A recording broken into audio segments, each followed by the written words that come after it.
excited to have you here. My name is Glenn North. I am the Director of Programming here at Bruce R. Watkins Cultural Heritage Center, and we're very excited about the workshop that is about to take place.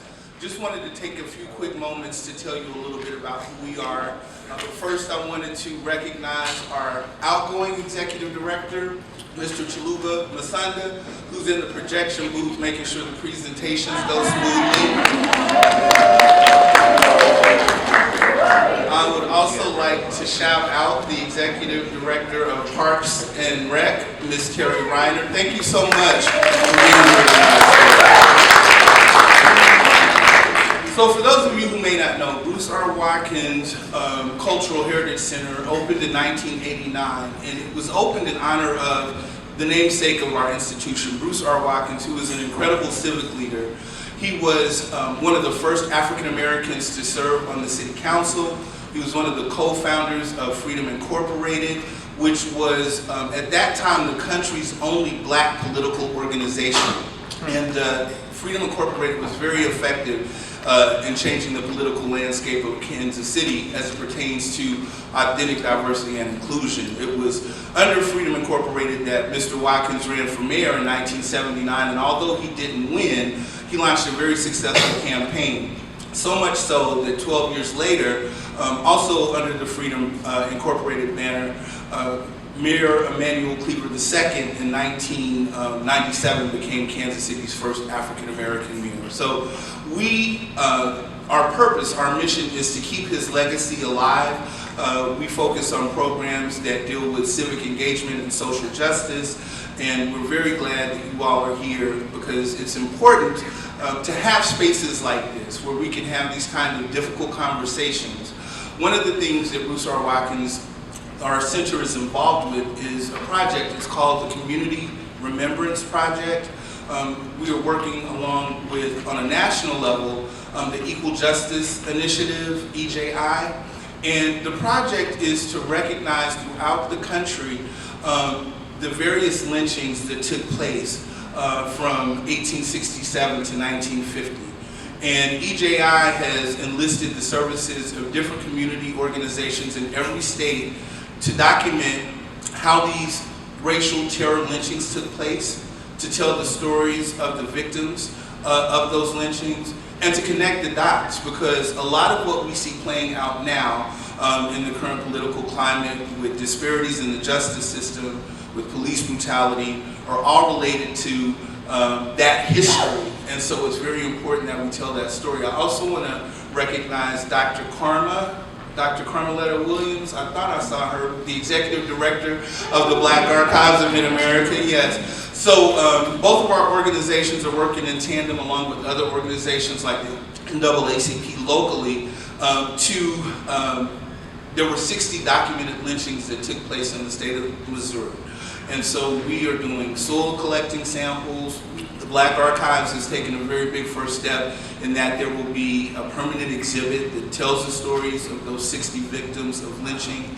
Here at Bruce R. Watkins, we will have an exhibit that kind of tells the present story of how racism still continues to be a problem in our country. So I know that the discussion tonight will be enlightening and informative, and I know that there are several other things you could have been doing with your time, but your presence here means a lot. We hope that after this evening, we have more than a conversation, that we are prompted into the necessary action so that significant changes take place in this community and in this country. So with that, I would like to bring to the podium the Executive Director of the Kansas City Museum, our organizational partner. Please put your hands together for Anna Marie Tutell.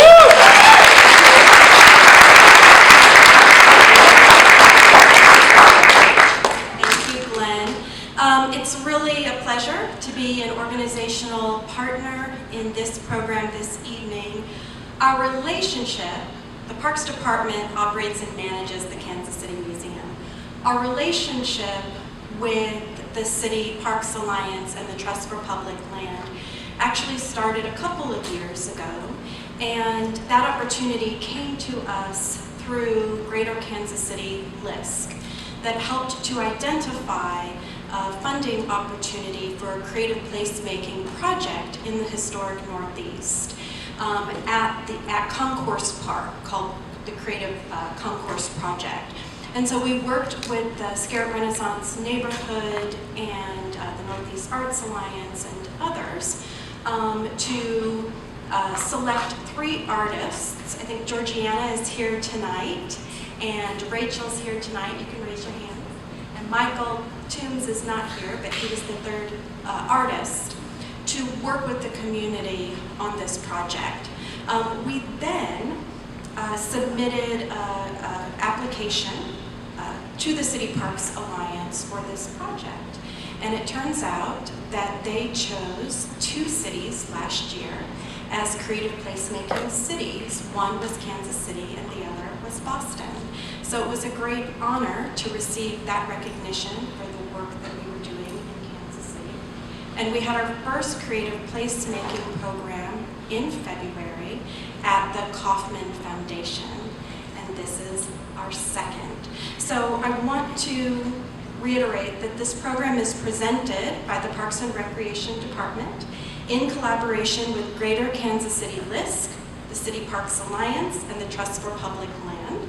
Our organizational partners who supported the development and planning of this program are the Kansas City Museum, Bruce R. Watkins Cultural Heritage Center Museum, KCMO City Planning and Development, KC BizCare, Black Archives of Mid-America in Kansas City, Northeast Arts Alliance, the Northeast News, Mattie Rhodes Center, UMKC's Center for Neighborhoods, UNESCO Creative Cities Kansas City, and the African American Artists Collective.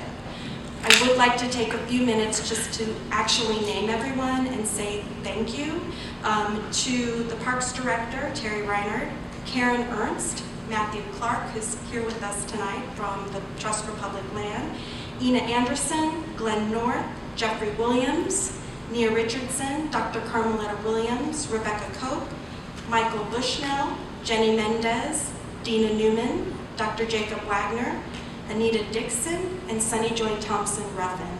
I'd also like to thank Paul Gutierrez and Chaluba Musanda from the Kansas City Museum for helping to coordinate, and Leslie Alford and Jesse Frazier, who are here with us tonight from the Parks Department. There are a lot of conversations happening right now and have been happening over the past year in Kansas City around race and equity, justice, diversity, and inclusion. And I think our entire team who helped put this program together is so happy that those conversations are happening. What we are hoping that you'll think about tonight as we're all together is how do we unify those conversations?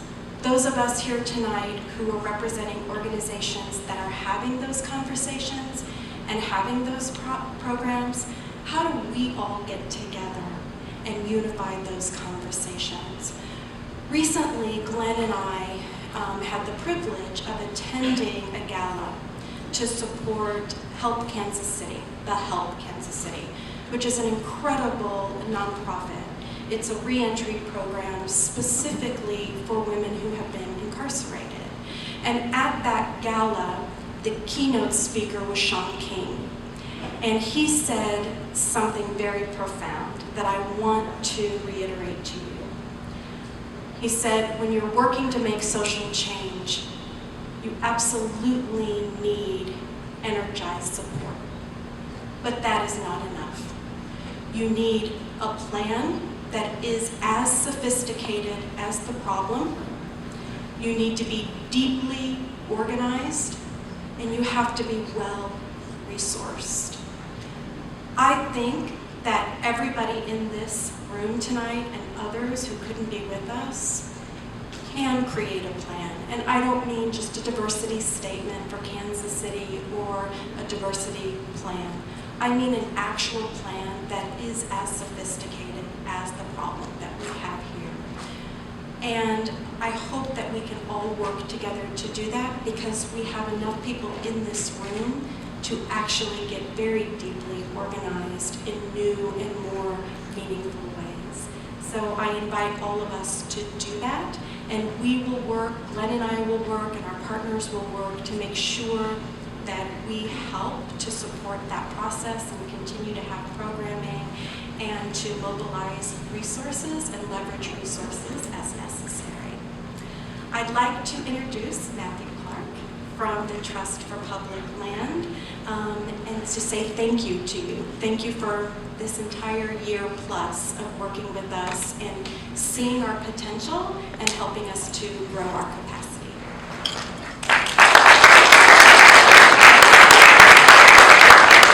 Thank you so much. I'll try to be brief. I am not the reason you are here today.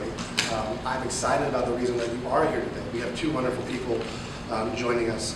But first, I also want to thank, in particular, Anne-Marie and Ina. Both of their work has been tremendous. And just put a brief round of applause for both of them. It's really wonderful to see how many networks have existed that have come around these ideas and other ideas that exist in other spaces. We're grateful for that. For those who don't know, the Trust for Public Land is a national organization with a mission of land for people. We care about parks, open space, and we care about them because, of course, they're nice. We all think they're nice, but we also care about them because they are meaningful and they have impacts on us and our communities. I often tell the story that when we apply to certain grants or talk to certain people, people think of us as an environmental organization. Parks are about environment, right? But people often come back to us and say, no, parks are about culture. Parks are a cultural asset. It's about a place and about a community and the people in that place. And that puts it in line with conversations about what it means to be in this city or in other cities and how important that is. So we work in that vein, in that spirit, and find our work, and couch our work in that vein of thinking. The challenges here have been opportune. We're really grateful to be part of these conversations. I'm a big fan now of Kansas City. As proof, I went to the Royals game last night. Wasn't quite successful, but next time we'll have some more workshops about baseball skills. But really, what was clear from some of the work we've done is that having space for conversation is one of the most critical things that we can help out with, and we're really proud to help with that and part of those conversations. So I just want to introduce we have two speakers today. We're friends and really wonderful people. First, Kara Elliott Ortega, who is the Chief of Arts and Culture for the City of Boston. In particular, she'll be speaking about the cultural plan that they developed and its approach, which she'll be talking about. She's worked for the city at MIT and has a wonderful perspective on what it means to be a leader within the city, but also use that civic position as an opportunity for inclusion and equity. And then Brian Lee, who is a partner of the firm Co-Locate, is based in New Orleans, has previous experience at the Arts Council of New Orleans. Co-Locate is a nonprofit design justice practice. I'll get into that a little bit more. And he really talks about what it means to build power through design. And I think the examples that both he and Kara will share tonight are humbling and just wonderful things to hear about. So I won't belabor this anymore, but first I'm going to welcome Kara up to the stage.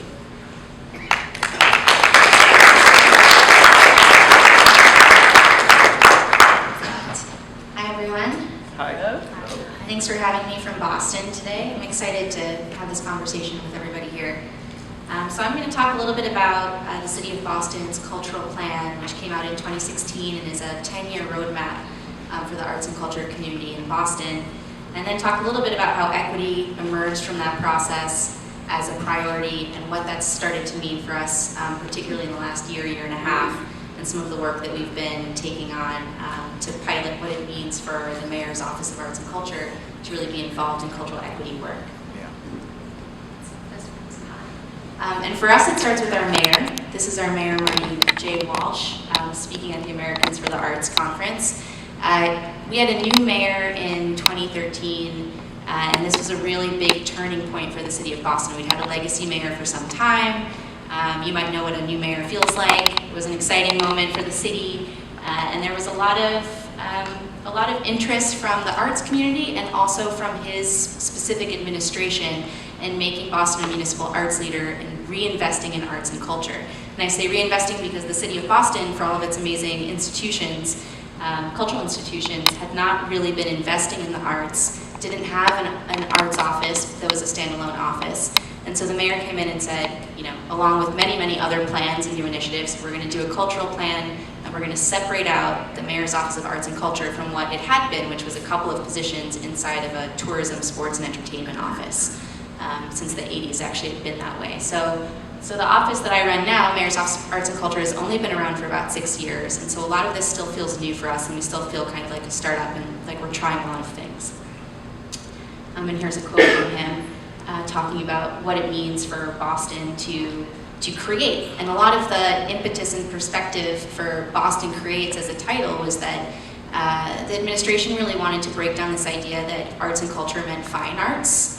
You know, people think of Boston as the Museum of Fine Arts and the ballet, and there's a reason for that, because Boston, even more than other cities, a lot of the philanthropy and a lot of the funding for arts and culture came from really rich, white, old Boston families who would give in very traditional kind of conservative arts and culture ways. And so the majority of the funding was going to those kinds of institutions. And we wanted to shake that up and say, what does it mean for everybody to just create in their day-to-day life? What does it mean to, if you go home and you're cooking with your family, you're creating something? And so how can we start to break that apart just in the way that we talk about arts and culture in Boston? So this is a little bit of the timeline of how we got to a plan. There was an arts policy transition committee that was formed as soon as the mayor came into office.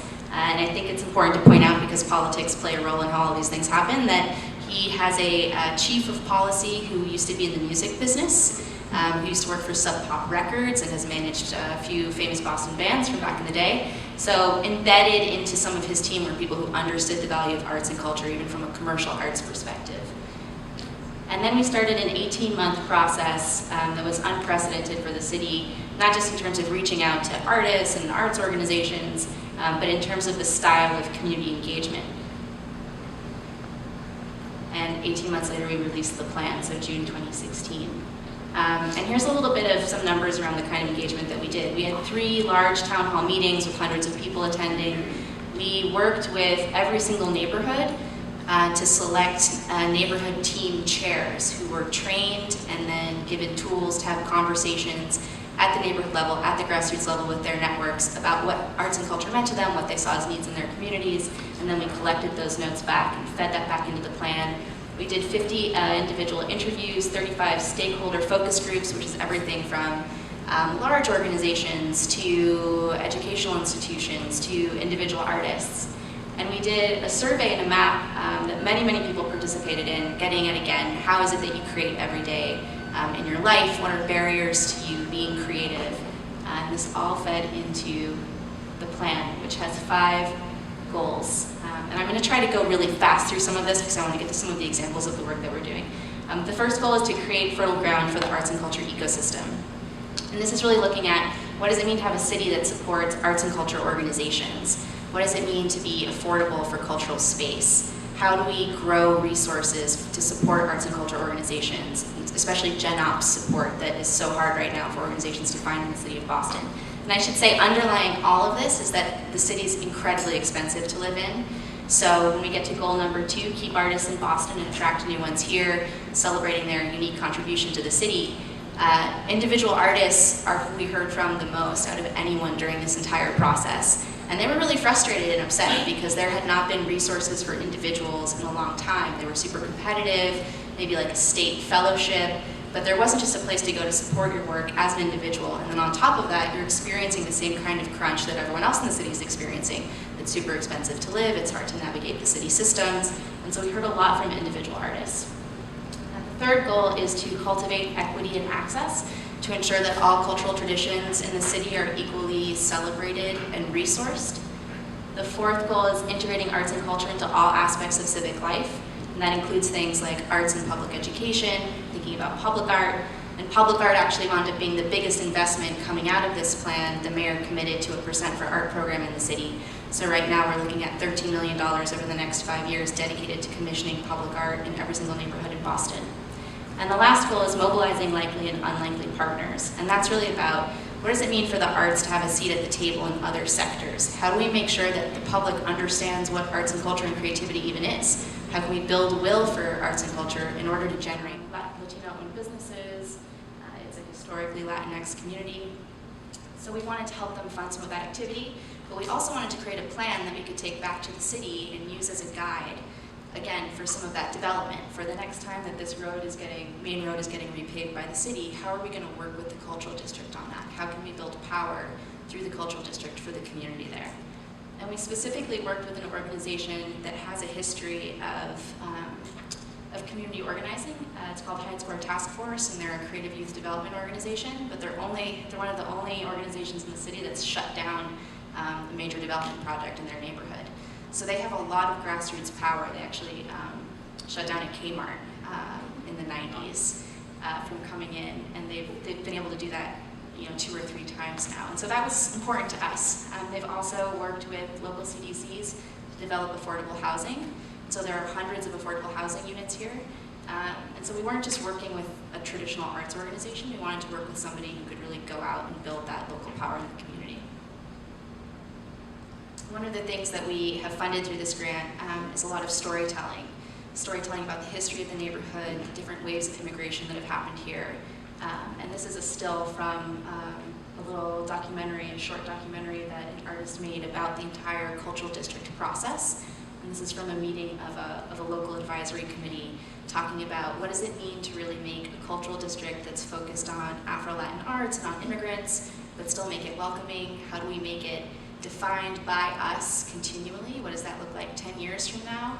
How do we make sure it's not a Disneyland or a Disney World? And so they're having some really tough conversations. But as part of this, they're also thinking about branding. They're thinking about communications. And for us, that kind of visibility is also important because we want people who are new to this neighborhood or who are building in this neighborhood to have to come to the table with this cultural district. Another district that we're working on that's a little bit different, it's in one of the most diverse zip codes in the country. It's an area called Uphams Corner. And this area is a city-led development without displacement strategy that builds on arts and culture assets. So what you're seeing on the right there is a 1,400-seat theater that just had its 100-year anniversary. It's called The Strand. And we own it. We own it and operate it. We don't own and operate it that well because we're a city department. We probably shouldn't be operating a theater. But we have this theater, and it's beautiful. It's well-loved in the community. And we are trying some new operating models and trying to find new programming partners to really bring this to life as much as possible. But what we've been doing with other city departments, and it's 4 or 5 city departments coming together to figure this out, is the city's actually acquired property around this theater to take it off the market. So seeing gentrification starting to come into this neighborhood, seeing some places start to flip into luxury condos, the city has actually spent money to acquire this property so that the city can dictate what happens to it. And now the operations of this theater, the creation of a new local public library, and 3 or 4 parcels in between those are all going to be packaged together to create a priority for developing affordable housing and affordable commercial space. So for me, what's really remarkable about this is not just that there's a theater and a library here, but that the arts conversation is a part of the strategy. And that the community, who's been rallying around something like this for a really long time, for decades even, is still at the table, and some of those same community members are still there, holding the city accountable throughout this process in a very real way. And another piece of this that I think is really innovative is that the city actually helped a land trust purchase land across the street. So we're also building a local land trust capacity in this area. And this is just a photo of one of the community meetings that we had around this district. It's on the stage of the theater. And I wanted to talk a little bit about what creative engagement looks like for us in this process. On the right, there are 2 members of a playback theater group called Red Sage. And playback theater, if you've never heard of it, is a particular practice where the actors are in front of you and they listen to your story face to face, like you're having a conversation. And when you're done telling your story, whatever that might be, they act it out back to you right there in real time. And it's a really interesting way for people to hear their story kind of processed and retold. It can be very emotional for some people, depending on what the material is. So we thought it would be interesting to bring them into a community meeting context, where instead of everyone kind of holding up their big spreadsheet at the end of like, the list of things that people mentioned, that the playback theater group would be walking around listening to everyone's conversation, and then at the end, the participants became the audience, and the playback theater group played back what they had heard in the discussions from the stage of the theater. And for us, from the Mayor's Office of Arts and Culture perspective, this was a great success. People felt like it was one of the best community meetings they'd ever been to. People felt very heard. They were really engaged during the performance. For some members of the city, it was not a success because it was very risky, because they actually said back out loud to an audience what people were saying in small groups at their table, like, who is this for? Will I be able to still live here in 10 years? You know, will this theater be affordable to me in another 15 years? So there's still that tension there of, you know, what does the planning department want to see? Kind of what's the party line? What do we really get out of creative community engagement that's so rich for the people who are participating? And then kind of our role as the arts office trying to push that engagement forward and make people feel in the city like it's okay to have these conversations. And this is not actually a risk. This is just revealing and validating what people are already thinking and saying in their small groups. But it's still a challenge. These are some examples of people's hopes and fears. People always say traffic, no matter what, in Boston. But you can see some of the other fears here are not just affordability or lack of access, but also that the city will not do anything. That this will just be another long planning process and nothing happens at the end of it. And then just talk a little bit about where this is going now in terms of kind of short-term placemaking strategies. We've worked with a local public art curator in town who brought Nick Cave, the artist Nick Cave, to do this really amazing work in another neighborhood in the south end of Boston. It's a bunch of lawn inflatables stitched together into this kind of huge, weird sculpture.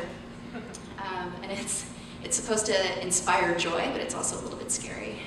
There's some spiders and Halloween things in there. So this curator brought Nick Cave, which is a really big deal. It meant a growth in capacity for that local curator to be able to do a project of this scale. But the thing that's really amazing is that we're going to be doing a parade with this crazy object from this neighborhood to Upham's Corner, to the area where the theater is. And this is going to be installed in one of the city-owned buildings that was purchased as part of this development without displacement effort. And that's the building on the right, which also has a building wrap going on around it that was designed by Nick Cave, based on what you see on the left, which was this creative kind of community engagement where people made collages based on what brings them joy. So Nick Cave was actually taking some of those collages about joy as inspiration, and then that's what's going on the outside of the building. So it's just some examples of how we're able to keep building on that effort to do some short-term interventions so that people can see that the city and partners are not just kind of sitting around. We're trying to do something now and bridge some of these kind of, I think, traditional gaps between high art and expensive, white box gallery art and community participation, and say, no, actually we can bring these things together and have an impact in that neighborhood. The last thing I want to talk about very briefly is our Artists in Residence program. So I mentioned that we actually spend a lot of money on artists. We spend about half of our operating budget on artists. And this is one of the programs that we've decided to continue. It's going into its 4th year this year. And it's not a traditional artist in residence program in the sense that it's not artists sitting in a studio doing whatever their practice is. This is putting artists in residence with city departments and city initiatives. And the idea is to bring creativity to municipal decision-making processes and to policy. So we want the artists bringing their lens as artists and creatives to city policy conversations. And last year, they specifically focused on the Racial Equity and Resilience Plan.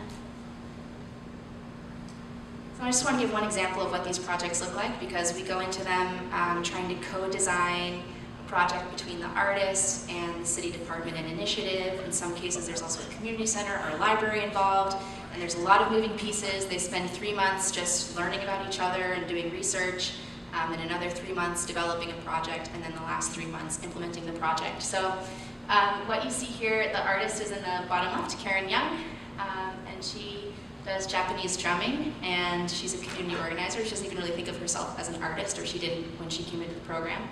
And so she decided to work with our Age Strong department, which is basically an elderly commission within the city. And she found this community center where there was a group of women who were interested in doing something. And so she decided to offer this class, as this was her skill that she wanted to share. And it became a really amazing transformative experience for the women who were involved. They're chanting Bolder, Bolder, because that's what they go by now, is Bolder, Bolder. That's the name of this group. And they felt really empowered. You know, none of them had done this before. And it gave them a really different experience together as a small community. It gave them a different experience with Karen. There was some cultural exchange that happened where they went to the Cherry Blossom Festival and performed, and so there was some interesting work there. But after a few months of doing this, they felt like we have all this power and energy now, let's use it and do something with it. Right here you can see them talking about beating the drums energizes you. So they became transportation advocates, which was not what we were expecting. But they had this energy, they wanted to do something together, and they went and they found a problem in their community, which happened to be the intersection right outside this community center. There's no signal there, cars always whizzing by, they're cutting through on this street, and so they planned a protest in collaboration with the city, with the transportation department, where they did some of their drumming, they had signs, they have neon Older Bolder t-shirts, and now there's going to be a signaled crossing at this intersection. So they were super successful. So this is really an amazing project, and I think it's a really good example of how you don't know necessarily where working with an artist is going to go, and that's part of the point. The point at the end of the day isn't for someone to come in saying, I want to do a transportation access project. The point is to go through the process and also to see how the staff on the city side have changed as a result of doing this work. I just want to share a little bit of the framework of how we think about this. These are the 7 projects from last year mapped on a continuum of impact. All the way on the left is a change in knowledge, so did the project shift people's understanding? And all the way on the right, on the other extreme, is lasting change or systemic change. And I think that this is important because a lot of the work that we do is, especially in a city like Boston where it's so high rent, is trying to not do art washing or beautification. It's really about how can arts and culture serve as a tool to build wealth in local communities, to build opportunity, or to build political power explicitly. And it's been important for us to try to be very straightforward about that because it's very clarifying about what's worth doing and not doing. And so what we've done is tried to understand really what the impact of these projects are, and then what we would need to do if we wanted to get at more of a systems policy level change as a result of these projects. So for Karen Young's Older and Bolder, the underlying kind of equitable policy implication is what does it look like for the city to do equitable street safety and cross-cultural dialogue. For some other projects, there was an oral history project that was about elevating all of Boston's histories, particularly diverse histories and immigrant histories. So we're trying to really articulate not just a reaction to something where something's bad and we want to protest it, but how can we use arts and culture to formulate a positive outcome, a different direction, actually in policy. And then lastly, I think that what I've been really excited about with all of this work is seeing what the impact is on city process. You know, it still feels very new and there's still a lot of challenges, like I was mentioning with the playback theater and that feeling risky to people. And this is from a booklet from Springboard for the Arts called Creative People Power that I think is really great. And a lot of what the work winds up doing is shifting what can be a very top-down kind of transactional relationship between the city and the communities that we're trying to serve, and make that more relational, more holistic, think about people's well-being. And so for me, that's hopefully what the lasting impact is of some of this work from the city side.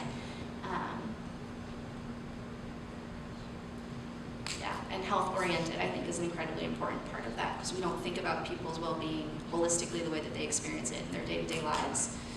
And the arts and cultural planning has helped us move that forward in Boston. And it seems like it's going well. We had a 37% increase to our budget this year as an office, which is a huge success. I had other offices coming up to me saying, how did you do that? So something's going in the right direction. And I look forward to having more of a conversation with everyone about it. Thank you so much.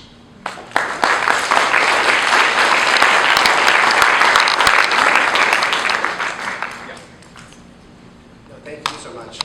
As we transition on the slides, I have like 20 questions to ask. I'm sure you all do too, but we're going to consolidate our questions towards the end, have more of a conversation, so we'll make sure you're all aware of that. But I think if we're ready for Brian, we can go ahead and start him.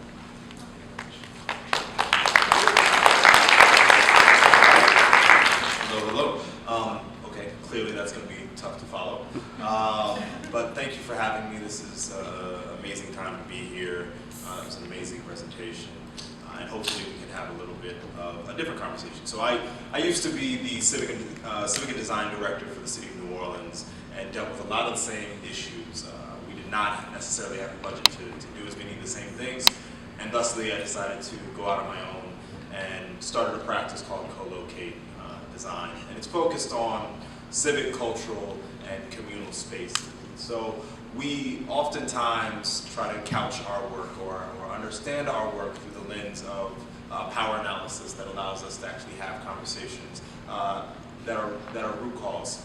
And so what I want to walk you through today is just kind of an understanding of what we do as a practice, but ultimately what that looks like in practice. And so we have a couple core things that we drive from. That for nearly every injustice you see in this world, there is an architecture that sustains it. It is prevalent in all spaces, and what that really means is that our collective values are validated through the spaces we build, the things we build and put in the ground. They hold our values in them, and so that doesn't always look like somebody screaming at you. This is the kind of infamous pictures from integration in Alabama in the late 50s, early 60s, and you see on your right-hand side a picture by Gordon Parks, which has the same feeling, same expectation, people not belonging in a particular place, but one is done through the building, one is done through the power of work. And so ultimately what we're talking about is that when oppression and injustice are institutionalized into our spaces, that carries through and it forces people to react and respond to our physical spaces in a tremendous amount of different ways, and specifically as it relates to the culture that they carry with them on a daily basis. And so we work through this process, through a process of design justice, and really what that means is that we are looking for racial, social, and cultural reparation through the process of design. We are actively seeking to acknowledge the systemic kind of disinheritance of people over time, and use design as a tool for the just kind of conditions in which we're seeking.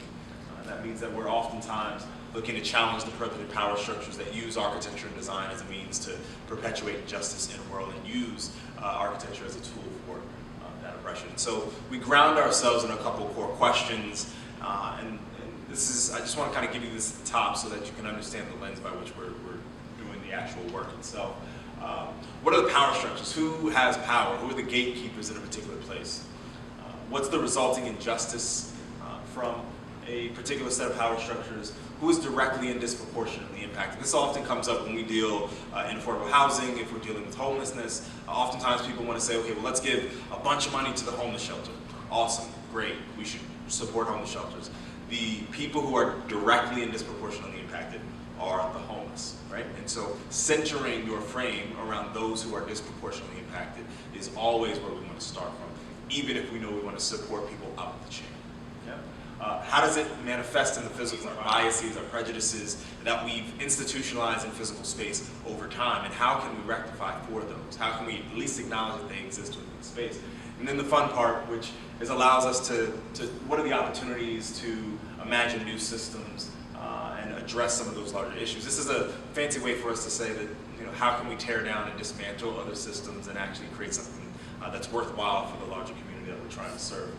And so we do that by an analysis of power in our particular communities. We understand that it runs from pedagogy to policies and procedures, practice, projects, and people.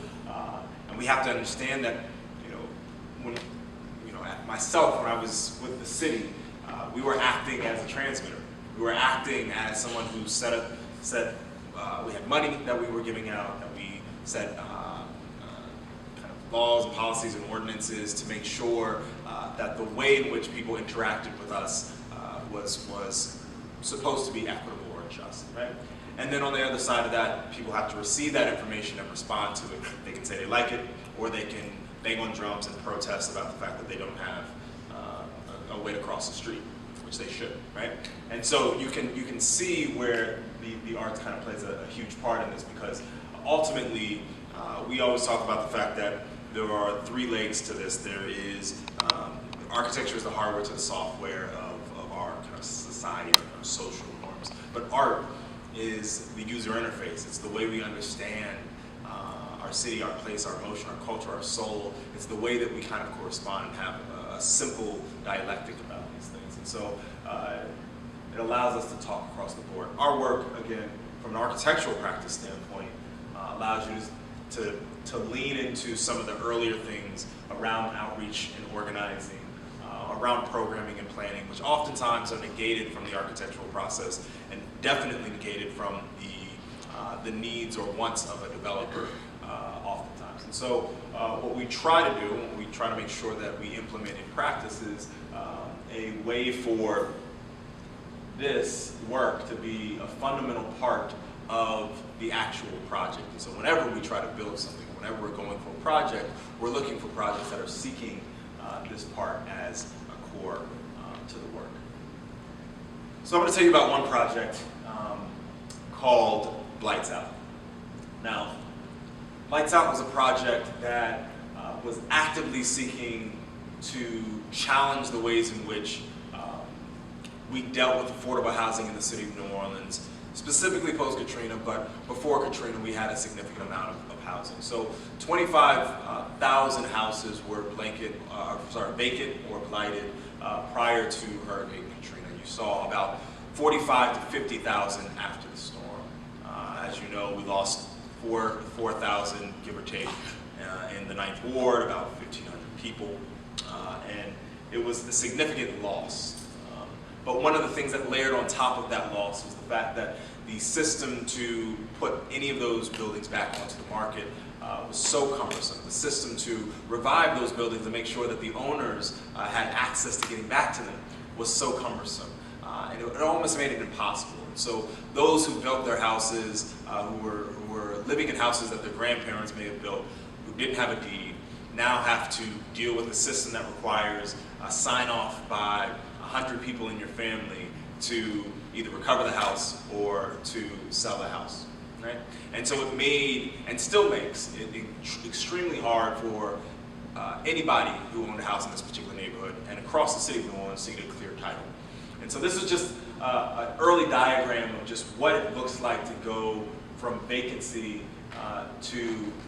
through all of the processes and to get to a built house. Now, all of this, just in short form, means you're looking at about $60,000 to $90,000 of embedded debt on property immediately, specifically after the storm. What you saw is about $16,000 to $20,000 worth of initial debt from bulldozing, and then you saw accrued debt from liens over the course of the last 12 years. And what it meant was that nothing could happen to those properties unless you had capital of $600,000 plus, which narrowed the capacity of who could actually do anything. And so you enforced gentrification, you enforced the changes that we were always trying to fight through policy and procedure.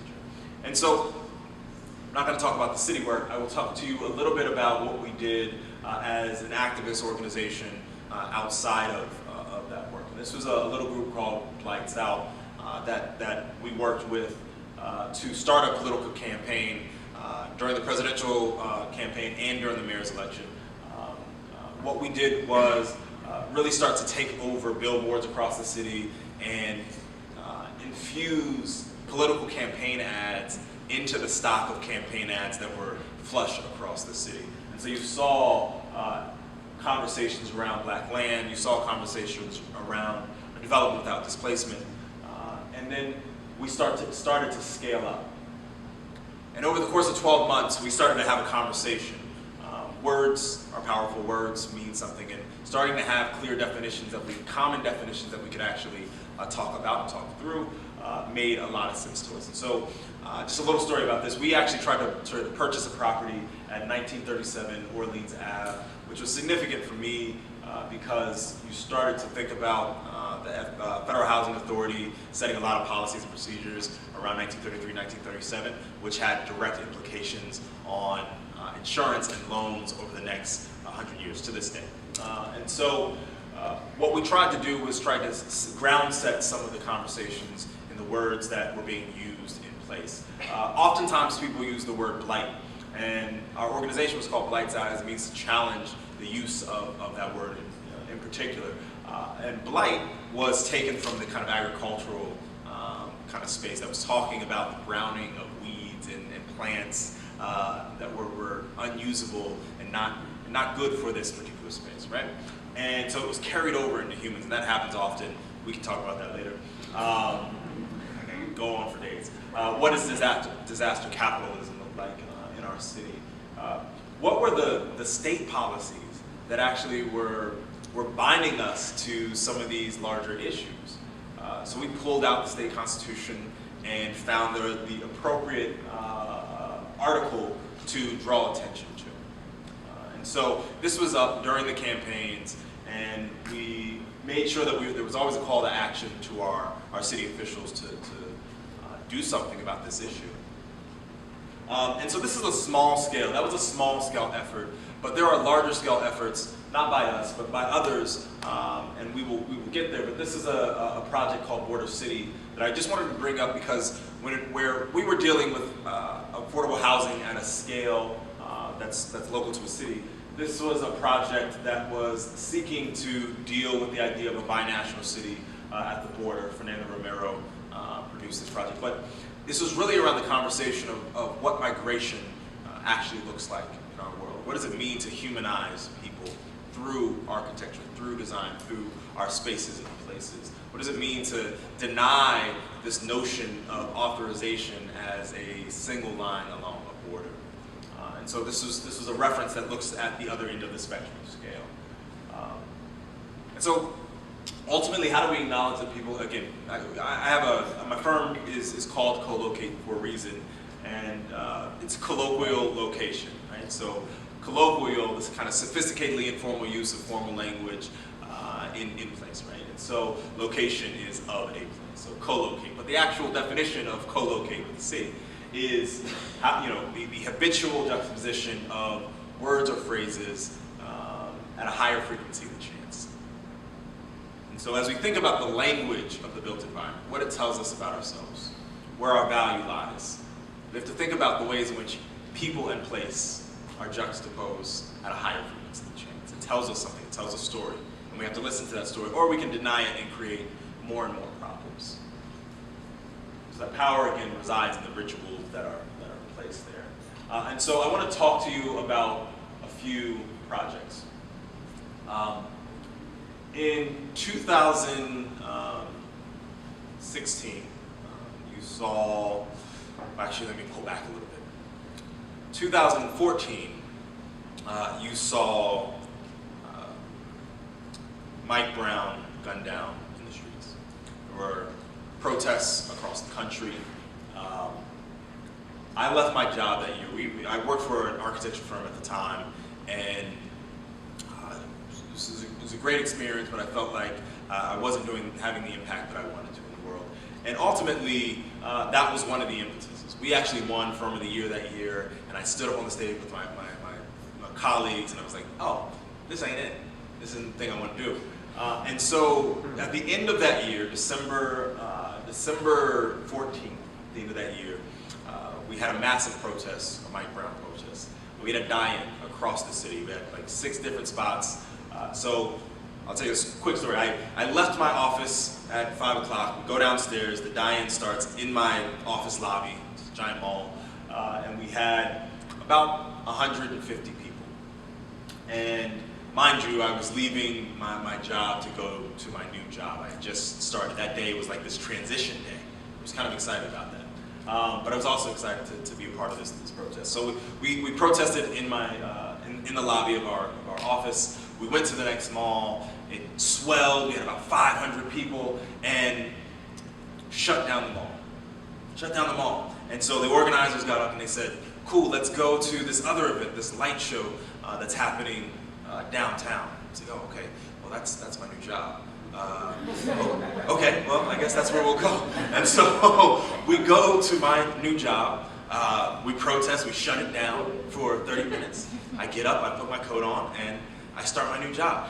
And that like intersection of the work was extremely powerful to me. And in that moment you realize, yes, this was the right decision to leave this kind of corporate space where I was comfortable, nice paycheck, I had insurance. Y'all know about insurance? I don't know if you heard about it.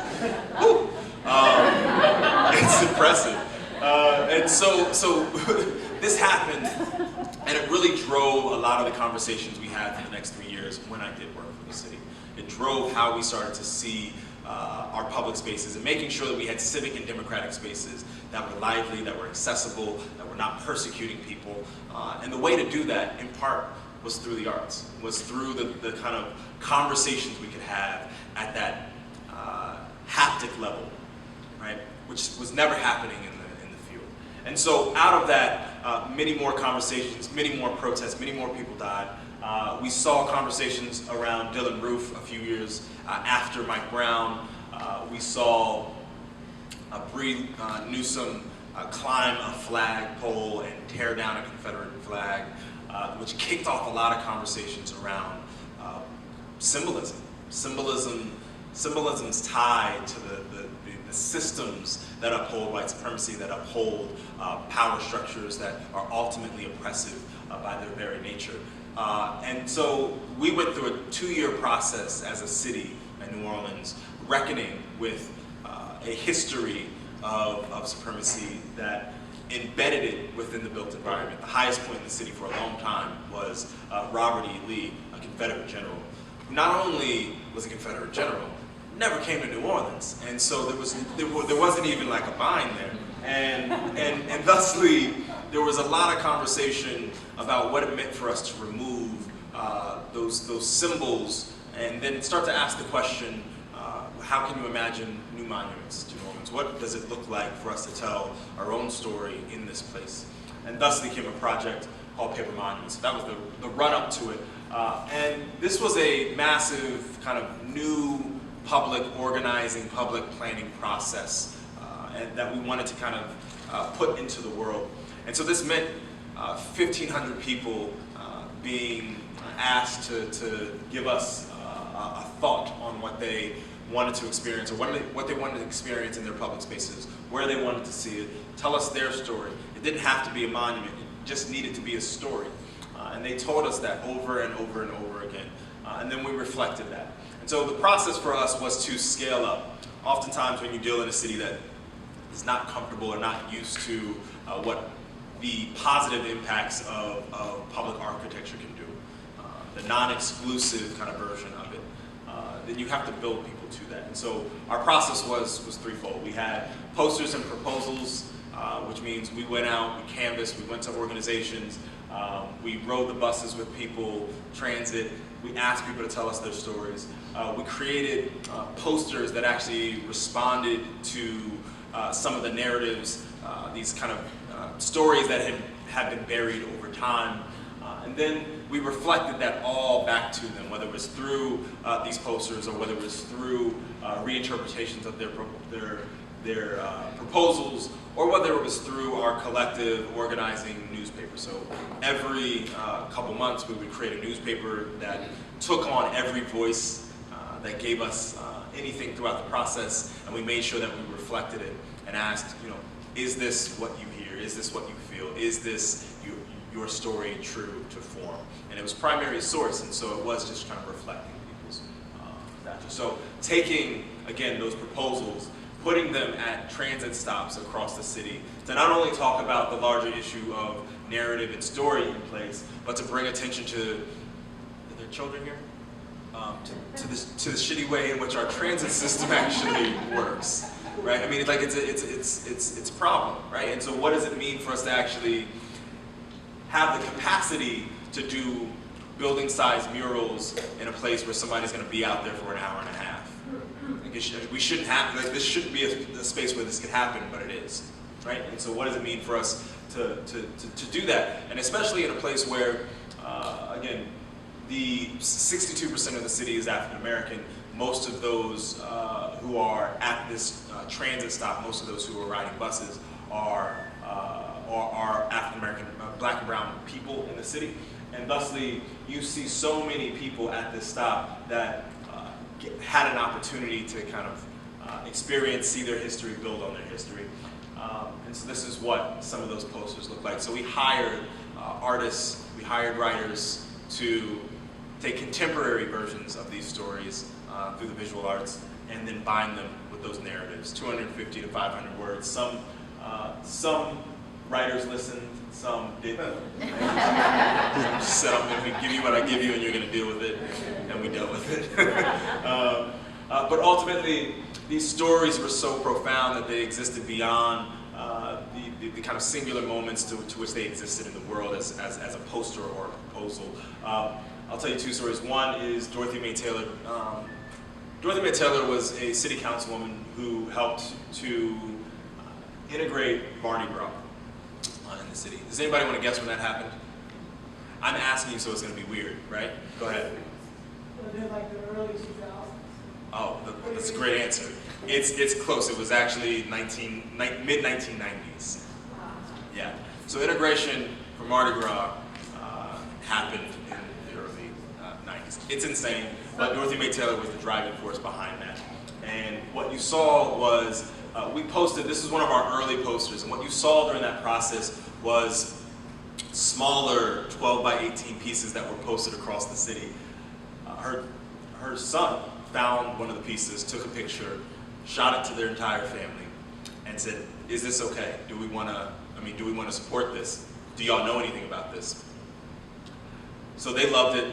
They ended up making T-shirts out of it and going to council meetings and protesting at council meetings with their mother's shirt on. It was fantastic. I mean, we saw it one day. Our team was there, and we saw this poster that we had not made shirts of. There, and it was fantastic. So there was like 6 of them there with it. So that's one. There's also another story. You know, we did a poster about the Desire standoff, which was a Black Panther standoff in the Desire projects in the 9th Ward in New Orleans. One of the things that happened there was that 200 police showed up to this particular community.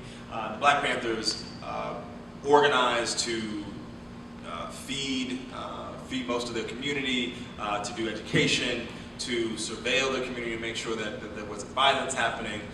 This was a beloved organization within this space.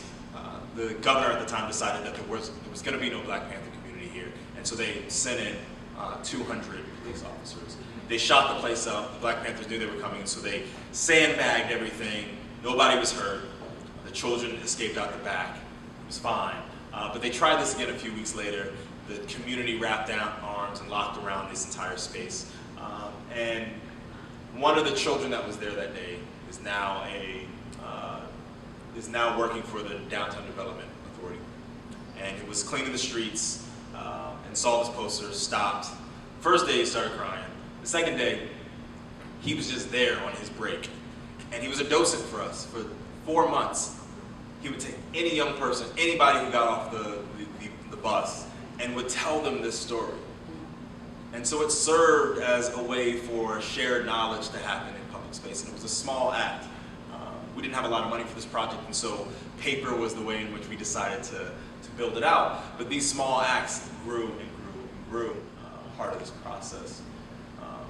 And so after that, we got into this last phase, which we're currently wrapping up now, which is called Imagine Monuments. And this is us taking the stories that we collected over the course of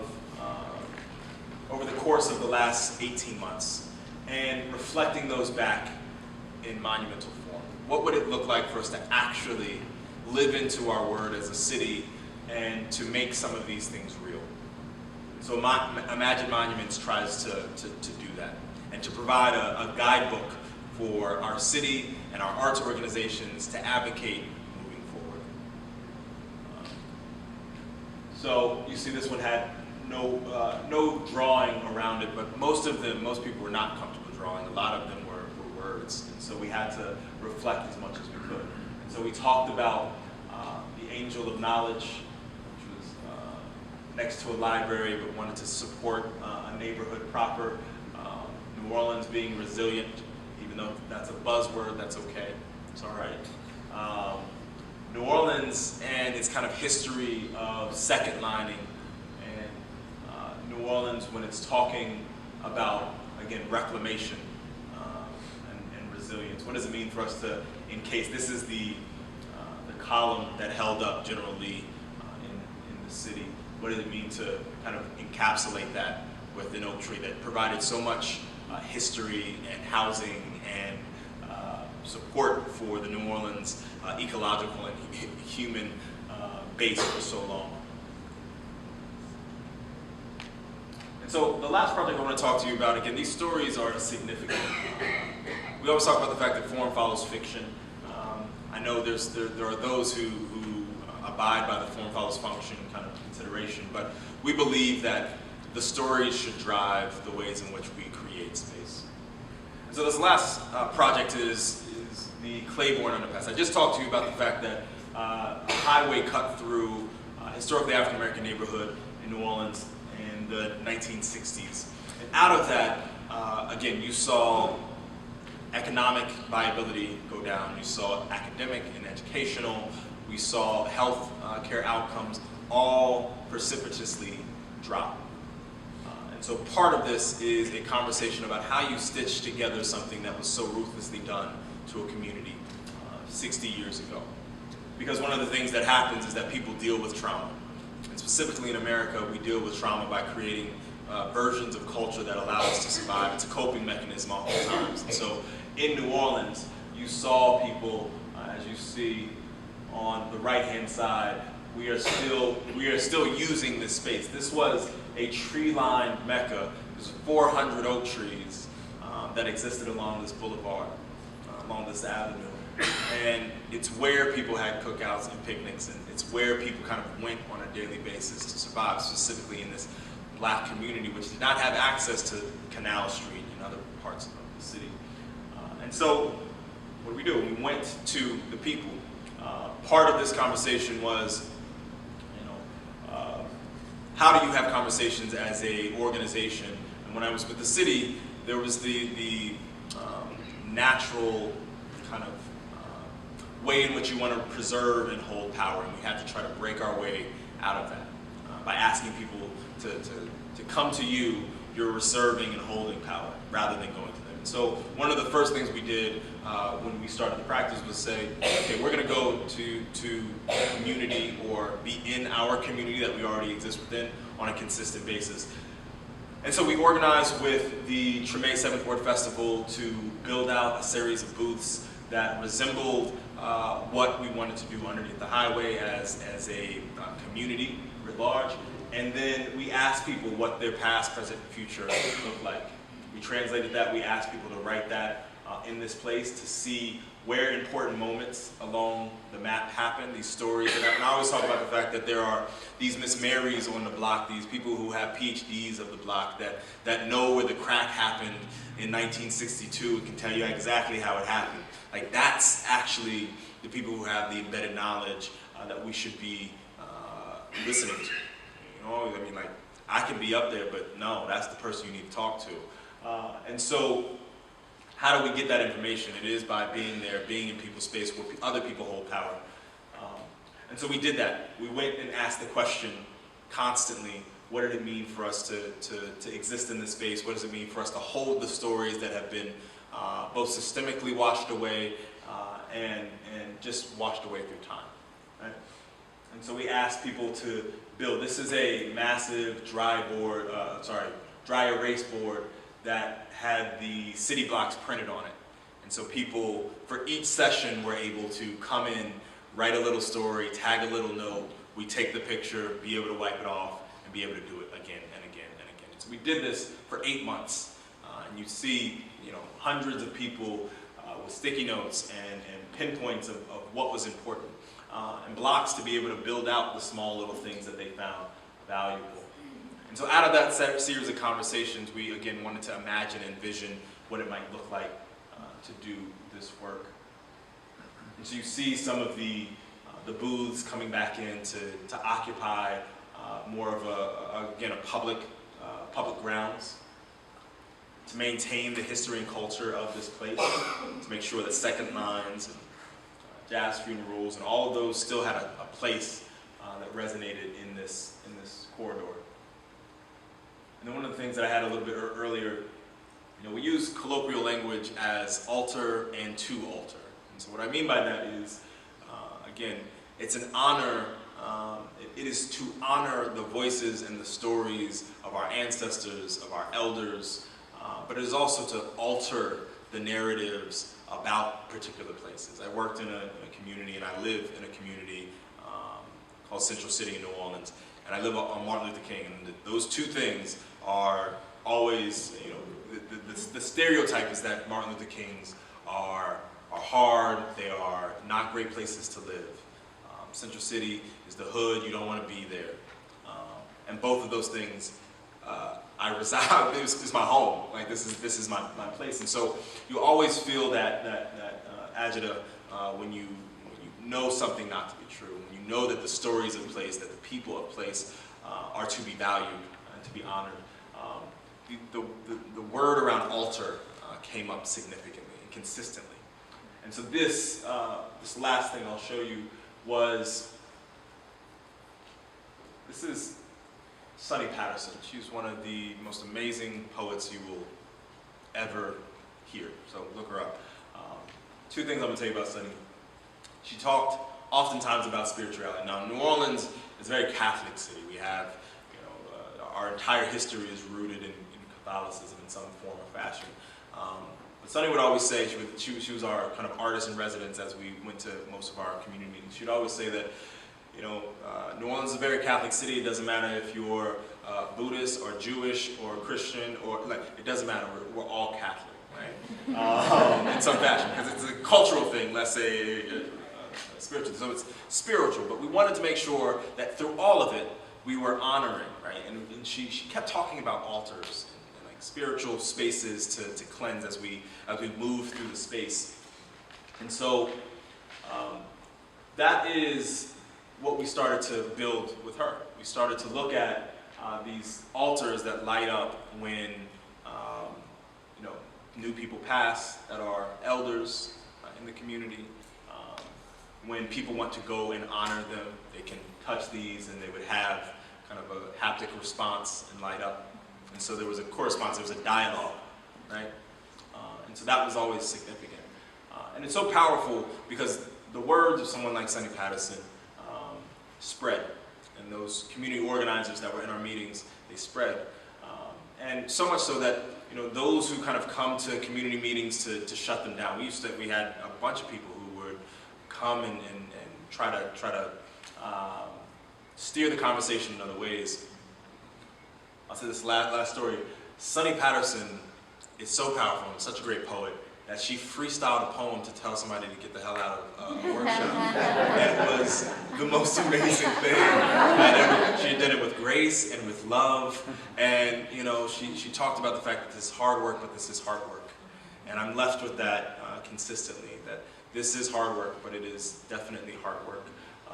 And everything she did, the organizers, the community, we left that into this work. And hopefully over the course of the next year and a half, you'll start to see some of the actual pieces, but this is the preview to what that looks like.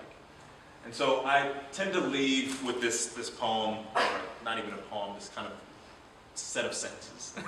But language itself is important, architecture as a language, and And like all languages, it allows us to tell a story. And so stories, again, are significant and important. Buildings tell our stories, and diverse stories come from diverse cultures. And culture, obviously, is important. Culture is the consequence of persistent circumstance and immediate conditions. And so our cities, our neighborhoods, our blocks, they incubate that culture. So for people of color, specifically in this country, there's power in the places and spaces where that is recognized, where our stories are told, where our language is valued. So thank you for giving me your time. I really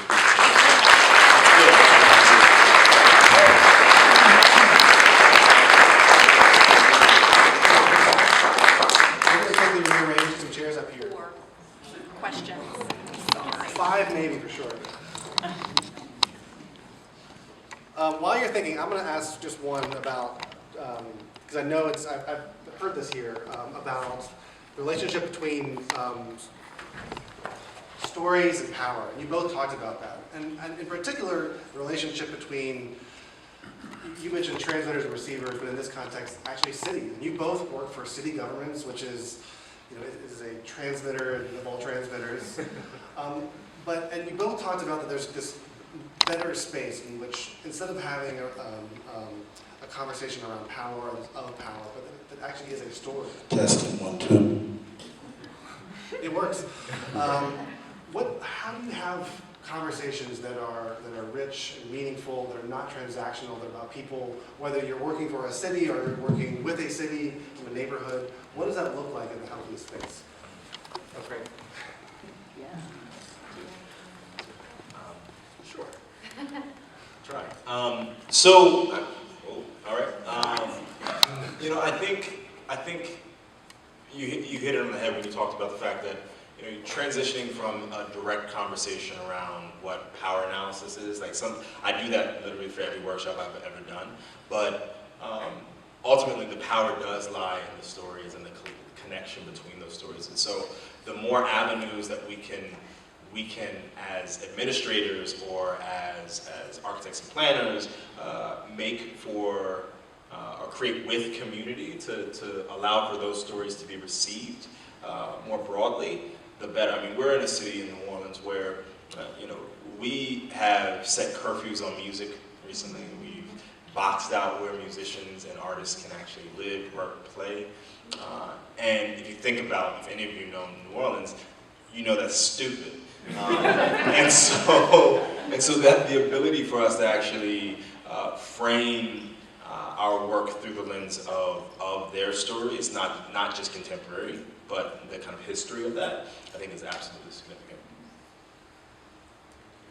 Yeah, I think for us, it seemed most successful when we 100% hand the conversation over. And from the city perspective, I think we're very, very aware of not assuming trust between people we're working with and us as an institution. Even though as individuals we might be lovely people, we're representing a lot of power and a lot of negative experiences that people have, in their day-to-day interactions with city government, and how that's felt on the ground in terms of issues that people actually face in their communities. So I think we spend a lot of time relationship building. The example of the Latin Quarter, that's a year-long process of getting a small group of people together who were the people who were really on the ground representing different perspectives in that community, and just turning the process over to them and being just kind of stewards of the process, but reporting to them. And that's true in the situations where I feel like it's been most successful. We're reporting back to community members, and we're very explicit about that it's really good to be held accountable. So previewing, even simple things like previewing materials and stories and getting feedback in a really small group and building that trust before kind of trumpeting that story to the world, I think, is that all of those steps are so critical. And we see it something now that's a little bit alarming, and where there's this kind of trendy thing, particularly for large organizations, to tokenize artists of color and to tokenize community members and say, oh, we know we're supposed to be doing some DEI thing, right? So come in and respond to this exhibit, or we'll do the like some specific, I don't know, like a Latinx whatever night at the museum, but it's between the hours of 8 and 11 p.m. And I think that that's been a really interesting challenge for us, and because of just who we are in the office, we hear all of that feedback, and now we're trying to figure out how to kind of respond back to some of the institutions to say that this is a problem. But I think it goes back to how do you make that relationship really authentic and tell that story in a meaningful way. And if at the end of the day you still have power and you're not giving away any of it really, then something's broken in that relationship and in that storytelling. Yeah, great. Hello, thank you. So, oh my gosh, this is loud. My name is Diane Burkholder. I'm just going to keep backing up. Hi, let's stay right here. So my name is Diane Burkholder. I'm a local organizer and equity consultant, and I work with a few artist organizations here in town and different institutions. So I will say I'm not married to any one organization. And I really appreciate both of your perspectives, both in Boston, which when you name the nail on the head, that like the perceptions of Boston, I know artists that's getting ready to go there, and they're like, this is the history of Boston, and also we know what's happened with New Orleans. And Kansas City being deeply racist, past, present, and future. And I think that's something that's very important that I really appreciate both you naming that, and as someone who is a person of color who does this work, the ways in which we get tokenized as checkbox works, like we know that one person, we know that, this one community. What are ways that you have seen folks really championing folks that are representing quote unquote dominant culture to really like make space and get out of the way for communities of color and marginalized folk and queer folks to do the work they need to do and not represent and continue to be gatekeepers? And I wanted to add to the caveat that the way it plays out in Kansas City, it happens with whiteness, but also like white womanhood, and that is related to gender and that gatekeeping that happens there. So if you can speak to that, I think.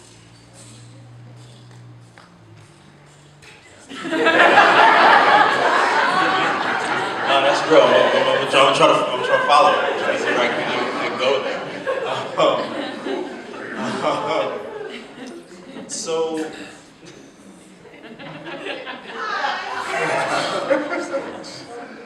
Yeah, Okay, so let me just see if I heard you first. So the idea, all of our cities, historically racist, contemporarily racist, will probably, most likely, will be racist. Yeah. Because we need to understand the kind of definitions of racism. I'm not going to go into that right now, but we'll get there. So that exists here. You're saying that folks are being tokenized oftentimes, and how can we clear space for those who are most marginalized to actually have the power, not just from a superficial capacity? Am I hearing that right? Okay. And I think with that is the way white supremacy culture pushes the sense of urgency. We have to push things out versus taking time to build real relationships due to grants, due to whatever, due to all these things that we're beholden to. How do we actually have those conversations and take the time to do that?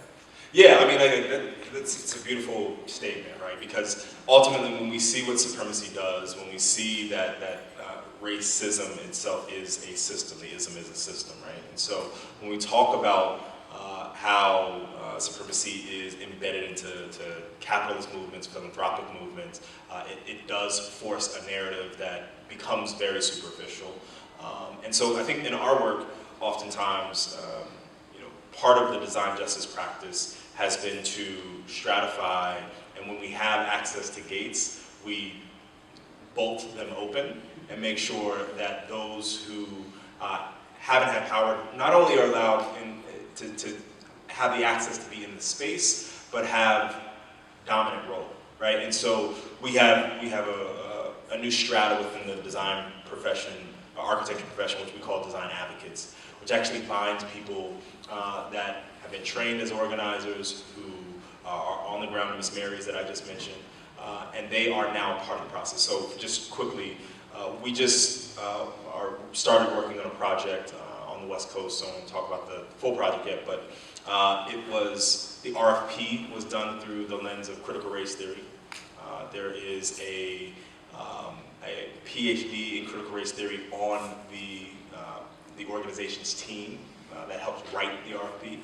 And the expectation from us as a team is not only to go through that process with them from a design standpoint, but to help implement the programming that sustains the work of organizers and designers through that process. So it is about implementing and truly ceding power to those who know this the best and who are on the ground every single day.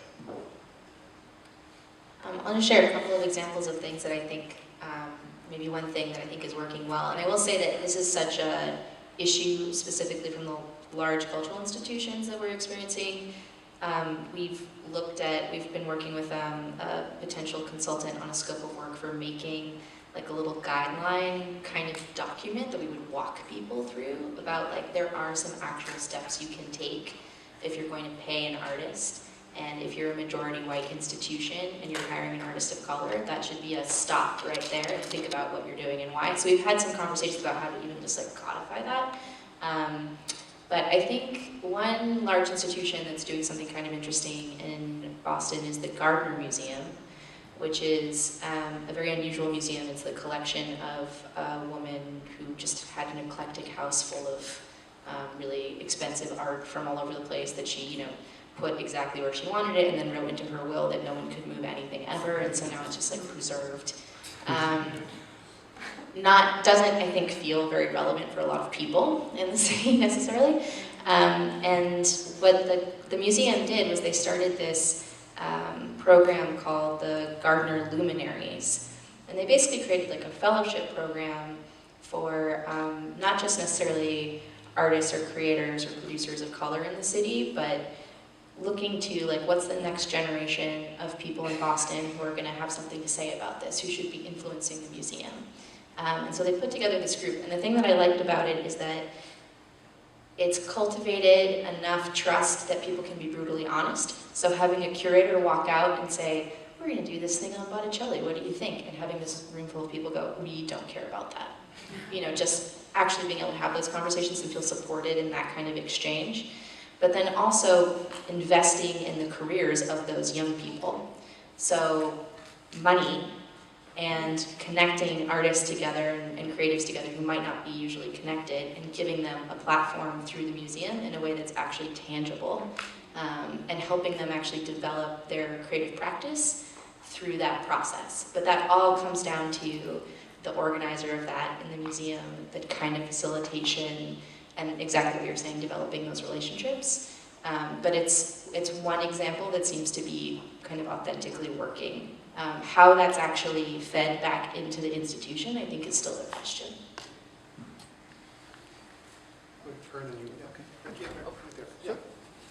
Good evening. My name is Nia Richardson with the City of Kansas City. I have a question, I guess maybe a challenge, I don't know. So it came up in a conversation. We were talking about public art and the challenges around that. And a gentleman was telling me a story about a community that was predominantly Native American, and how there was pushback because they had a lot of public art happening in their community, but the art was happening or being done by white artists. And so they pushed back to say, if it's about me, it should be by me. And the challenge became, how do we do public art, especially culturally relevant art, that are by the people who actually are part of that culture? And how do you do that, especially in the public art realm? And so I guess my question is, have you guys been presented with that challenge, or have you seen places where that's kind of worked, where they kind of worked around that? And if so, how, what, and what does that look like? Yeah. If you can answer. Sure. Yeah. I live in a city where 90% of the arts funds go to established organizations, predominantly white organizations, where again 67% before the storm, 61% after the storm is African American. Almost none of that money was going. We spent about $1.25 per capita on our artists, and so being faced with the issue of the stories of Native New Orleanians being represented through the public art program, the first thing that I did when I came to the city was to aggregate all of our public art. We have 400 some odd pieces, 120 of them downtown, almost none of them in the predominantly African American community communities. And almost about 17% of our artists were African American. And so I guess the first thing is like we actually have to spend the time and effort and money to understand the problem. Oftentimes we're so scared of the larger conversation of racism and systemic kind of oppression that we won't even look at it. We can't look at it in the eyes. And so understanding the problem has been the first thing that we were able to try to do. And then we recognize that institutions and systems require some sort of institution, quote unquote, institution, in contrast, right? So if we're building systems to fight systems, then we actually have to work within community, organize, and find the right spaces and the right ways to build out the artist population so that they can be in that space, that they can pull the dollars down that they need to be able to pull down. They need to know that, when I said colloquial earlier, right, as an arts institution, for a long time we were speaking the language that was specific to, 24 to 35-year-old white men in New Orleans. Like that's the language that we were, and the avenues that we were sending things out to. And so we actually have to change the directive and actually reach out to people the way that they receive information. I think that's actually tremendously important to understand the kind of colloquialisms of a place so that you can respond in kind. Now, this is a question for us right now dealing with this amazing investment in a Percent for Art program, but where that traditionally means, hundreds of thousands of dollars potentially on a large kind of physical object, and how do we make that relevant and reflective of who's actually in Boston and open that experience up. And we've been really interested in the curator that actually brought Nick Cave has an arts incubator program specifically for artists who are starting a public art practice for the first time. And there's a few programs like that that have emerged that are kind of responding to the needs in the cultural plan, and that we've also been in line with thinking about professional development and technical assistance. So a lot of what we're trying to figure out now with the Percent for Art funds are how do we create different kinds of calls to artists that can create more of an entry-level opportunity where we provide more of the wraparound like production and other kinds of services, so that it's almost more of a training program in public art. But this is explicitly responding to the fact that public art has been so underinvested in the city, and then of course that's fallen along all the same lines as disinvestment in communities of color. So how can we actually intentionally work with those artists to get them in the door on what might be their first public art project, and what does that look like? We've also looked at, could Percent for Art projects be calls for teaching artists who are doing something that we might not think of as a public art practice, quote unquote, but that's more of a participatory art practice where we then ourselves commission a product through a separate kind of means. So, public art doesn't have to be like a bronze thing sitting on a pedestal. We can think about ways to integrate it into other building systems and other kinds of products. And then that opens the door for us to find other entry points for artists. But I don't think we have that figured out at all right now. Mine will be quick. Do either of your cities utilize video production to capture the powerful stories that I'm sure are in your cities that are also in our city here in Kansas City, and then display those in public places given the technology that exists now? When I go to fill up my car at this filling station, there's a little video screen there that's telling me stuff. Are either of your cities using that kind of technology to put in public places?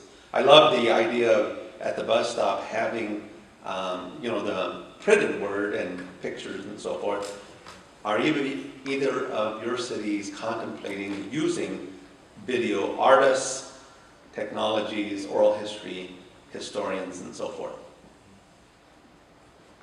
Yeah, we're not doing very much of that right now and would love to. I think something that's been interesting in Boston is how old a lot of our infrastructure is, and how challenging that becomes just technically when we're trying to do more kind of audio and visual work in public space. So it's only now that we've got you know, like the right kind of like fiber and Wi-Fi and those kinds of systems that are easily accessible. And because there's been so little investment in public art, and I would say in like design more broadly, public design, you know, right now there's questions about like who's gonna draw the electricity from this point to this point? Is the arts office gonna pay for that? And it's like, you know, there's a bigger picture thing to talk about there. So we're still, I feel like we still have a really long way to go, just more broadly in thinking about how interactive public space can actually be. And there's definitely people trying, and we have some really interesting artists who can do that kind of work,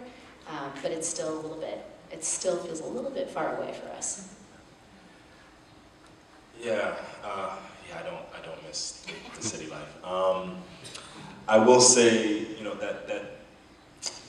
that program that was happening when we were protesting and shut it down. It was a visual arts light up show that we projected onto buildings, stories about the place. And so there is a movement to do it. There is a scale by which we've tried to, through some city budget, but a lot of fundraising, orient and teach young people in New Orleans, some of our organizations that are kind of specifically doing smaller videos for people, to this type of work so that they can actually take their product and make it visually accessible at a massive scale. The other thing I'll say is that one of the projects that was submitted for Imagine Monuments was a version of that. It was like a courtyard of about 30 TV screens, really just showing courthouses. We have a bail system in New Orleans that is broken, and it was just showing officers of the law, the abuse that's there. It's a way for citizens to have a way to see the system. And so those are the ways in which artists are thinking about intervening and interacting. And I hope that there's more opportunity. I think, you know, one of the things I was going to mention earlier, we had a very small budget per capita per person. Boston has a little bit larger, but still, if you think, yeah, it's still very small. You talked about New York earlier had about $400,000 for capital and operations for people. London has $997 million for their arts program year over year. It's insane. And what it means is that things like that can actually start to be put into play rather than just stay in our heads and our minds. We have time for one, two more? Okay, two more, great. Hi, my name is Israel Garcia. I am an artist, curator, and gallerist here in town. And I wrote this down just because it's easier for me. As we speak of displacement and gentrification within our communities of color, can you provide some insight specifically in how your city has individually dealt with displacement and gentrification of art districts and the artists being displaced within them in the name of economic development? Yeah, we've had some pretty heartbreaking loss of artist spaces. And Boston is not a city that has like a lot of big, beautiful industrial buildings kind of waiting around to be occupied by artists. And actually, with Amazons and all this online retail, we've seen the price of that kind of commercial property go up because people need warehousing very locally to where they're making those deliveries. So there's been all this like very kind of weird current capitalism effects on spaces that we think of as like for artists or creative use. I think a lot of what I mentioned in the presentation is trying to wrestle with that, either through just sheer community power, negotiating power being aligned with the city, or through that purchasing of property and taking it off the market, which I still think like hands down, if there's a way to get that much capital together, it's the only thing to do.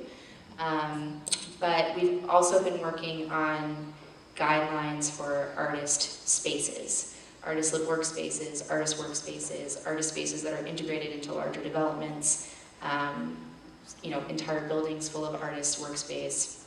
And we've been working on design guidelines for that so that we can actually have a much better conversation, both with our and on the city economic development and planning side, as well as with private developers.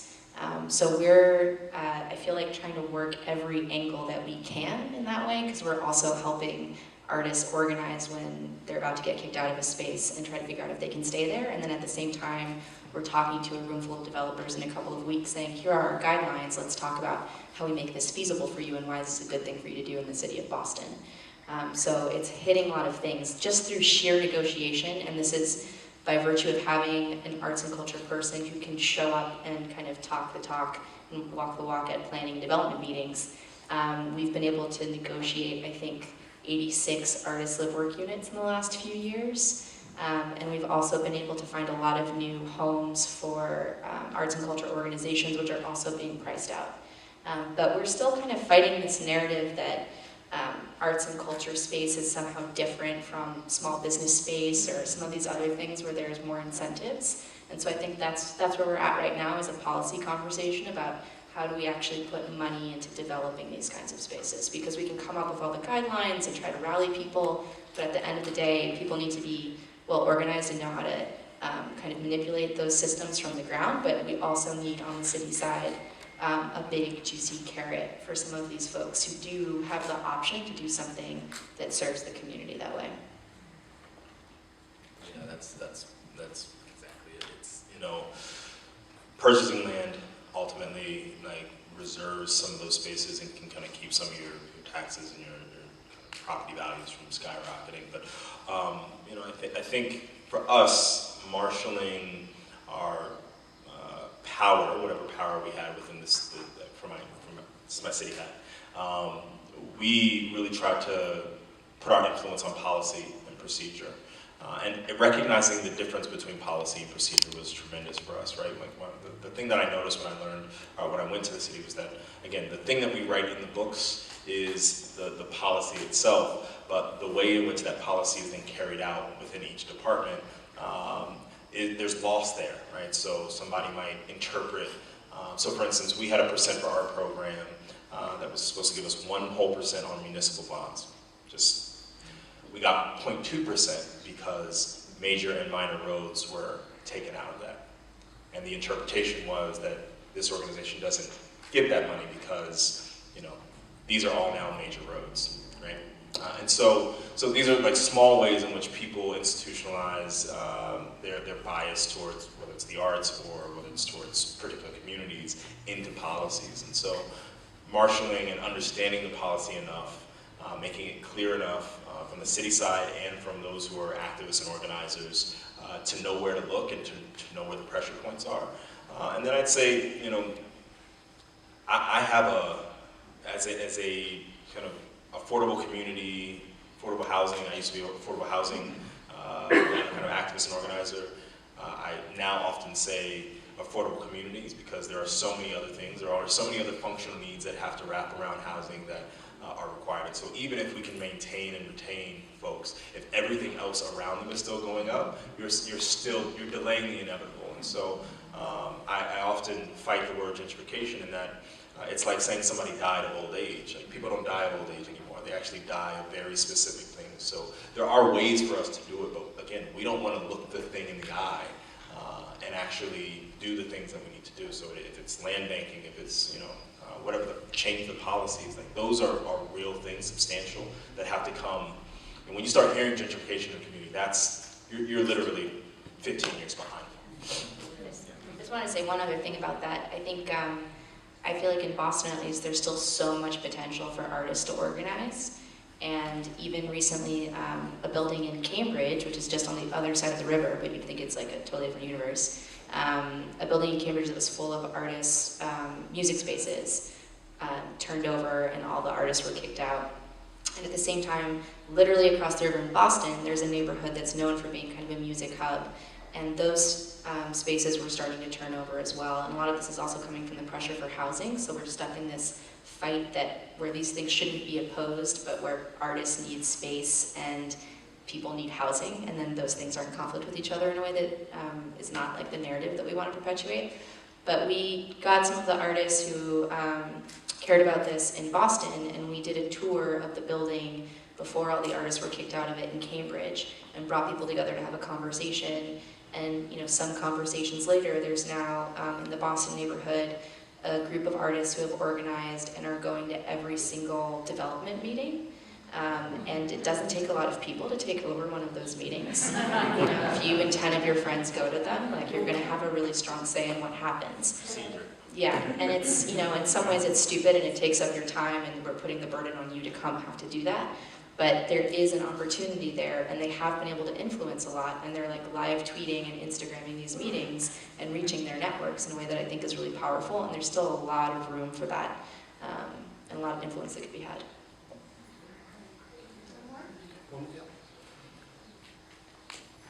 Hi, my name is Carmen. I represent myself. I'm an artist in Kansas City, and I'm currently working on a research project that links the trauma to the planet and trauma to Black and brown bodies as a public health crisis. So I'm working with artists on art and ecology projects throughout the city. It's closed to POC communities only. And I'm kind of curious, I saw in both presentations there were some interesting points.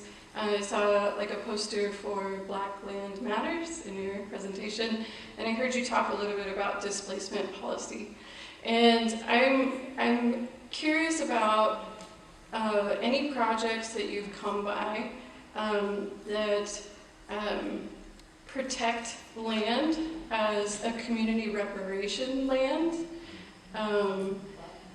and how you might have seen artists in POC communities have full agency in changing policy. So I, as an artist, am interested in learning about changing policy and how cultural initiatives can impact that.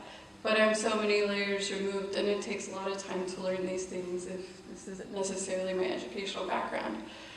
So I was wondering if you might have any stories to share about those projects and where you saw artists in POC communities have full agency in changing policy in a really direct way to keep their communities safe from things like gentrification and to work towards things like land reparations and cultural reparation.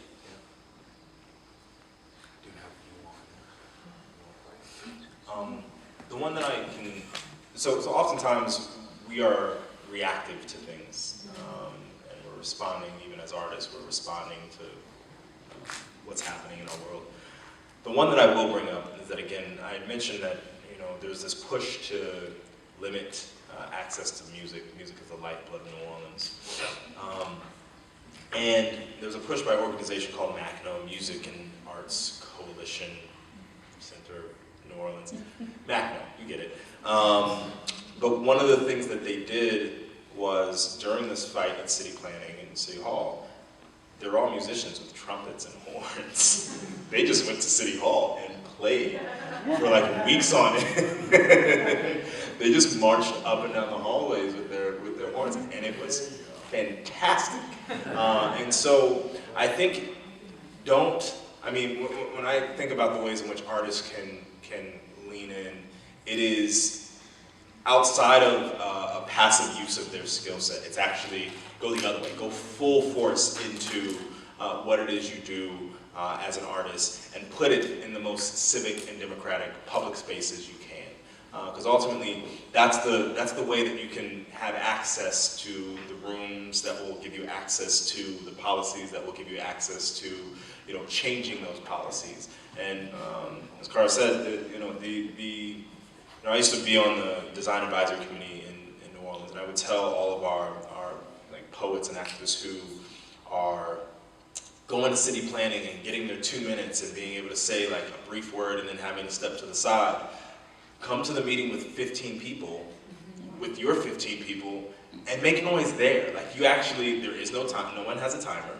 It's a random person on the PowerPoint. Like, that's how we understand the ways in which procedures actually play themselves out. So as an artist, if there's a way to channel that work into those public spaces and public spheres, you have a world of change that can happen through that. One project that comes to mind for me is from one of our artists in residence, Marcia Padilla, who's a dancer, who was really interested in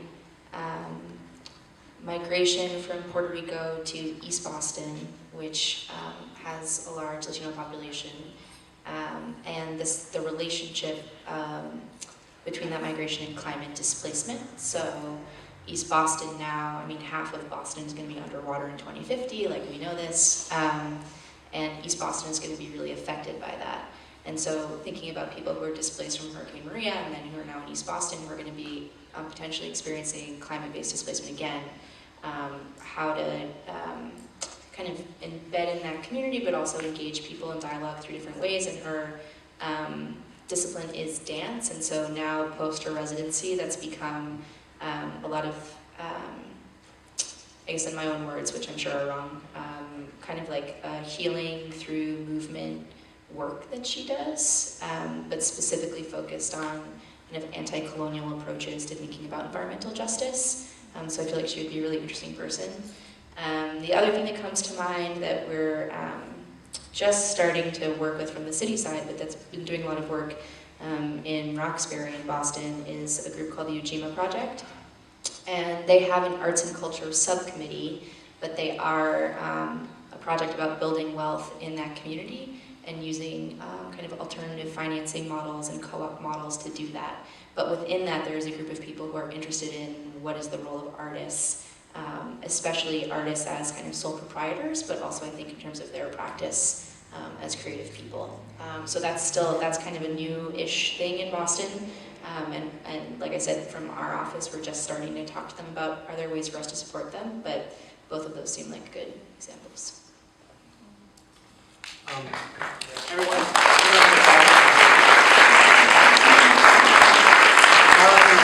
thank you everyone for coming and staying and bringing your whole self to this and staying a little bit later, but it was worth it.